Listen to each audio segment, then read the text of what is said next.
Good afternoon, students. Welcome in the class of science. As you know, chapter number 2 was going on, and chapter number 2, you know very well, human systems. Today we will discuss about the next system of human, and our next system is reproductive system. Reproductive system. और reproductive system को मैं आपको एक comparative study के through explain करूंगा ताकि आप उसको इजीली और जल्दी से याद कर सकें। You know very well, reproductive system is an important system of our body which is helpful in the existence of life of a particular species. हम बात करते हैं रिप्रोडक्शन की। You know reproduction, the formation of new offsprings, the formation of new offsprings from the pre-existing species is known as the reproduction। और इसमें होगा क्या, जो ऑर्गेनिजम्स हैं वो ऑर्गेनिज्म अपनी ही जैसी ऑफस्प्रिंग्स को प्रोड्यूस करते हैं, यानी सेम ऑफस्प्रिंग प्रोड्यूस की जाती है। हालांकि उसमें कुछ चेंजेस भी आ जाते हैं जीन्स की वजह से। हम कई बार देखते हैं कि पेरेंट्स की हाइट काफ़ी अच्छी है, लेकिन जो ऑफ स्प्रिंग है वहाँ थोड़ा सा हाइट में वेरिएशन आ गया है। It is due to the genes, यानी जीन्स में चेंज आ जाने की वजह से जो ऑफ स्प्रिंग है उसके एक्सटर्नल इवन कई बार तो इंटरनल कैरेक्टर्स इवन फीचर्स में चेंजेस आ जाते हैं। तो इस प्रोसेस के लिए रेस्पॉन्सिबल होती है जीन्स। ओके, तो मतलब क्या हुआ रिप्रोडक्शन का, यानी एक जो ऑर्गेनिज्म है अपनी जैसी ऑफ स्प्रिंग को प्रोड्यूस करेगा। The formation of new offsprings from the pre-existing organisms is known as the reproduction. Why it is necessary to maintain the existence of life of a species on the earth? The reproduction is essential process. किसी species के अर्थ पर existence के लिए हम देखते हैं कि जो है मंकी बहुत पहले भी था, आज भी मंकी हैं। हम एक छोटी सी बी की बात करें, बी बहुत पहले भी हुआ करती थी, आज भी बी हैं। तो उन क्या वो पहले वाले भी आज है क्या? ऐसा बिल्कुल भी नहीं है, क्योंकि देखिए हर एक ऑर्गेनिज्म का एक लाइफ स्पान होता है और वो लाइफ स्पान कंप्लीट होने के बाद उस ऑर्गेनिज्म की डेथ हो जाती है। तो पहले वाली बी आज कैसे हो सकती है? तो फिर क्यों ये जो बी है पहले भी थी आज भी है, इसके पीछे रीजन क्या है? रिप्रोडक्शन। यानी रिप्रोडक्शन की वजह से जो ऑर्गेनिजम्स हैं अपनी जैसे ऑफस्प्रिंग प्रोड्यूस करते रहते हैं, कंटिन्यूसली प्रोसेस चलती रहती है और अर्थ पर उस पर्टिकुलर स्पीशीज की एग्जिस्टेंस मेंटेन रहती है। तो ये तो हमने बात कर ली है रिप्रोडक्शन की मीनिंग की कि क्यों इसेंशियल है, एक्चुअल में होगा क्या यहाँ पे। अब बात करते हैं जो रिप्रोडक्टिव सिस्टम है वो 2 टाइप का है, और 2 टाइप कौन कौन से आपको अच्छे से पता है। इन 2 टाइप्स को अपन कंपैरेटिव स्टडी से समझने की कोशिश करेंगे। देखिएगा, first one male reproductive system. First one is known as male reproductive system, while second one is known as female reproductive system. Second one is known as female reproductive system. Okay, now first of all I would like to tell you the main parts of both of the systems. First important part of both of the reproductive systems is the primary sex organs or primary reproductive organs. In case of male reproductive system, primary sex organs are known as testes, while in case of female reproductive system they are known as ovaries. Testes are the primary reproductive organs of males, while ovaries are the primary reproductive organs of females. Now the second part which is secondary sex organs.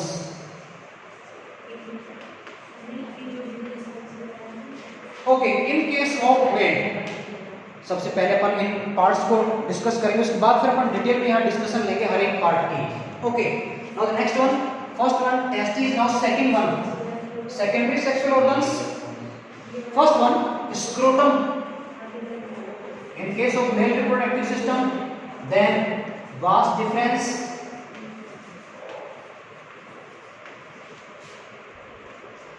then seminal vesicle, and last one is known as penis. These parts are present in the male reproductive system. Now in case of female reproductive system, these are primary, now the secondary. First one, second one, oviduct. Oviduct, which is also known as, you know very well, fallopian tube. Oviduct is also known as fallopian tube. Next part, uterus, and last part is known as vagina. Okay, now we will discuss all the parts of both the systems one by one in detail. First of all, I would like to tell you the description of testes. You know, 2 testes are found in case of male reproductive system. 2 testes are there. अगर हम structure draw करें testis की तो कुछ इस तरह से नजर आती है एक टेस्टिस की स्ट्रक्चर। हर एक जो टेस्टिस है स्क्रोटम में प्रेजेंट रहती है। This is scrotum. What is scrotum? Scrotum is a pouch of skin. जो स्क्रोटम है वो स्किन का पाउच है, इसमें प्रेजेंट है टेस्टिस। शायद देख पा रहे होंगे आप ऊपर वाला पार्ट में। This is testis. सिंगल को बोलते हैं टेस्टिस और प्लूरल को अपन कहते हैं TESTIS। ओके, अब देखिए टेस्टिस जो है वो स्क्रोटम में एक मेम्ब्रेन की हेल्प से कनेक्ट रहते हैं। भाई बिना मेम्ब्रेन के तो फिक्स कैसे रहेंगे? तो फिक्स बनाए रखने के लिए मेम्ब्रेन यहाँ प्रेजेंट होती है। जैसा कि आप देख पा रहे हैं जो 3 लाइन हमने ड्रॉ की हैं, ये 3 लाइंस एक मेम्ब्रेन को बताती हैं। This membrane is known as गोवर्नेकुलम।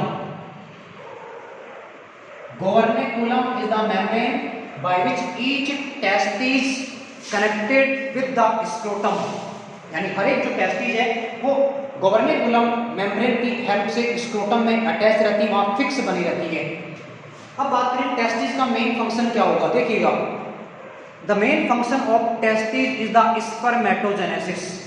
आप लोग सभी जानते हैं जो मेल रिप्रोडक्टिव स्ट्रक्चर है जो कि फर्टिलाइजेशन की प्रोसेस में हेल्प करती है उसको अपन कहते हैं sperms. Sperms are the male genetic material और we can say male reproductive materials also। इसको अपन जेनेटिक क्यों कह रहे हैं? क्योंकि स्पर्म्स में ही डीएनए प्रेजेंट होता है और यही जो डीएनए है वो ऑफ स्प्रिंग की इंटरनल और एक्सटर्नल फीचर्स को डिटरमाइन करता है with the help of female genital material जो कि एक्स में प्रेजेंट होगा। ओके, तो टेस्टिस में स्पर्मेटोजेनेसिस की प्रोसेस से स्पर्म्स बनेंगे, प्रोसेस में हेल्प करेगा सेल डिवीजन और वो सेल डिवीजन होगा आपका मेयोसिस। नेक्स्ट जो हार्मोन यहाँ बनेगा testosterone hormone is formed by both of the testis and testosterone hormone is responsible for the control of secondary sexual characters of males. Way secondary क्यों कहा जा रहा है, प्राइमरी किधर है? तो देखिएगा प्राइमरी की हम बात करें स्पर्म्स का जो फॉर्मेशन है वो प्राइमरी कैरेक्टर माना जाता है मेल्स का। सेकेंडरी कैरेक्टर्स की बात करें तो वॉइस का थिकनेस, मसल्स का स्ट्रॉन्ग होना, ये जो मेल्स हैं उनकी सेकेंडरी सेक्सुअल कैरेक्टर्स माने जाते हैं।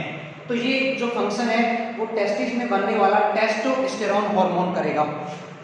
नेक्स्ट जो पार्ट आता है सेकेंडरी सेक्स ऑर्गन जिसको अपन कह रहे हैं स्क्रोटम की बात हमने कर ली है। pouch of skin in which testes are located with the help of a membrane and that membrane is known as governaculum। बस इतना ही है इसके लिए। नेक्स्ट पार्ट आता है वास डिफरेंस। देखिएगा वास डिफरेंस एक्चुअली एक ट्यूब लाइक स्ट्रक्चर है। अगर हम इसको ड्रॉ करें तो कुछ इस तरह से नजर आएगी। It's a tube like structure vas deferens. और जो वास डिफरेंस है रोल क्या प्ले करेगी? जो वास डिफरेंस है वो टेस्टिस में बनने वाले स्पर्म्स को अगला जो पार्ट आता है सेमिनल वेसाइकल में कलेक्ट करने का काम करते हैं। सेमिनल वेसाइकल में जाके जो स्पर्म्स हैं वो कलेक्ट हो जाते हैं और वहीं पर जाके स्पर्म्स कन्वर्ट होंगे सीमन में। तो ये जो प्रोसेस में कह सकते हैं कि कन्वे का जो फंक्शन है, ट्रांसफर का जो फंक्शन है वो वास डिफरेंस के थ्रू किया जाएगा। We can say vas deferens is a tube-like structure which is helpful in the transfer of sperms from testes to the seminal vesicle। Testis 2 हैं तो डेफिनेटली ऑब्वियसली वास्ट डिफरेंस भी 2 होंगे, लेकिन seminal vesicle केवल single होगा। Next part seminal vesicle, it's a bag like and muscular part in which sperms are collected. Sperms यहाँ पे collect होते हैं और स्पम्स इसी पार्ट में जाके सीमन में कन्वर्ट होंगे। सीमन कैसे बनेगा देखिएगा, स्पम्स तो बन रहे हैं टेस्टिस में, लेकिन जो सेमिनल वेसिकल है वो फ्लूइड का सिक्रीशन करता है। वो फ्लूइड जब स्पम्स में मिलेगा तो फॉर्मेशन होगा सीमन का, और एक्चुअली जो सीमन है वही फर्टिलाइजेशन की प्रोसेस में इन्वॉल्व होता है। Next part penis, it's a reproductive organ of male and it is helpful in the process of copulation, not population, it is copulation. What is copulation? Now listen to me.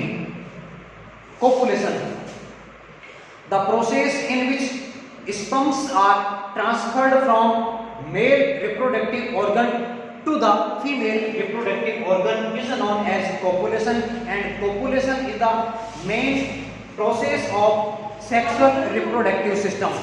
Very important process of sexual reproductive system, we can say. So we can say penis is a muscular, long and erectile structure which is helpful in the copulation. Penis is also known as urinogenital tract. Urinogenital tract क्यों कहा जा रहा है? Because it is helpful in the discharge of urine as well as sperms. Urine का भी discharge penis की help से होगा और स्पर्म्स को भी जो है इजाकुलेट जो है पेनिस की हेल्प से ही किया जाएगा। So penis is also known as urinogenital tract. This was the complete account of male reproductive system. Now female reproductive system, 2 ovaries are here. जिस तरह टेस्टिस में स्पर्मेटोजेनेसिस हो रहा है उसी तरह से ओवरीज में होगा oogenesis, और oogenesis से बनेंगे ओवा। ओवा का मतलब एक्स भी अपन कह सकते हैं। प्रोसेस वही होगी, मेयोसिस यहाँ पे होगा तो नाम देंगे अपन oogenesis। टेस्टोस्टेरोन एक हार्मोन बन रहा था टेस्टिस में, ओवरीज में 2 हार्मोन बनते हैं और उनको अपन कहते हैं एस्ट्रोजन, और दूसरा वाला हार्मोन है प्रोजेस्टेरोन। जो एस्ट्रोजन हार्मोन है वो फीमेल्स के सेकेंडरी सेक्सुअल कैरेक्टर्स को डिटरमाइन करता है, इसलिए एस्ट्रोजन को फेमिनाइन हार्मोन भी कहते हैं। प्रोजेस्टेरोन हार्मोन जो है वो फीमेल्स के सेकेंडरी सेक्सुअल कैरेक्टर्स के साथ साथ प्रेगनेंसी को कंट्रोल करेगा। देखिए मेन जो कंट्रोल है सेकेंडरी सेक्सुअल कैरेक्टर्स का वो एस्ट्रोजन हार्मोन है, प्रेगनेंसी को कंट्रोल करेगा progesterone hormone. Now oviduct, oviduct which is also known as fallopian tube. Fallopian tube is the structure of female reproductive system in which fertilization takes place, यानी यहाँ fertilization की process होगी। Male gamete और female gamete का जो fusion है वो fallopian tube या ओविडक्ट वाले पार्ट में होगा। समझ गए होंगे आप। Uterus, uterus is also known as womb. Uterus वो पार्ट है जहां बेबी का कंप्लीट डेवलपमेंट होगा। यूट्रस में लेयर्स प्रेजेंट होती हैं, इन लेयर्स को अपन कहते हैं एपीमेट्रियम, मायोमेट्रियम और एंडोमेट्रियम। एंडोमेट्रियम जो लेयर है वो डायरेक्टली कनेक्ट हो जाती है जब बेबी का फॉर्मेशन स्टार्ट हो जाता है जाइगोट बनने के बाद, तो वहाँ प्लेसेंटा का जो है वो फॉर्मेशन हो जाता है यूट्रस से, और उस प्लेसेंटा की हेल्प से जो डेवलपिंग बेबी है उसको न्यूट्रिशन मिलता रहता है और एक्सक्रीटरी प्रोडक्ट्स को वहाँ से बाहर निकाल के मदर की बॉडी में लाके मदर की बॉडी से बाहर एलिमिनेट कर दिया जाता है। अगला पार्ट आता है वेजाइना। देखिएगा वेजाइना फीमेल का मेन रिप्रोडक्टिव ऑर्गन है जहाँ पर कि कोपुलेशन की प्रोसेस कंप्लीट होती है, यानी कोपुलेशन में फीमेल्स का वेजाइना वाला जो पार्ट है वो इन्वॉल्व होता है, जहाँ की स्पर्म्स को हम कह सकते हैं डिस्चार्ज किया जाता है। तो इस तरह हमने आज रिप्रोडक्टिव सिस्टम को कंप्लीट कर लिया है। नेक्स्ट वाली वीडियो में हम जो नेक्स्ट सिस्टम है उसको अपन डिस्कस करेंगे। So that's all for today. Thank you so much.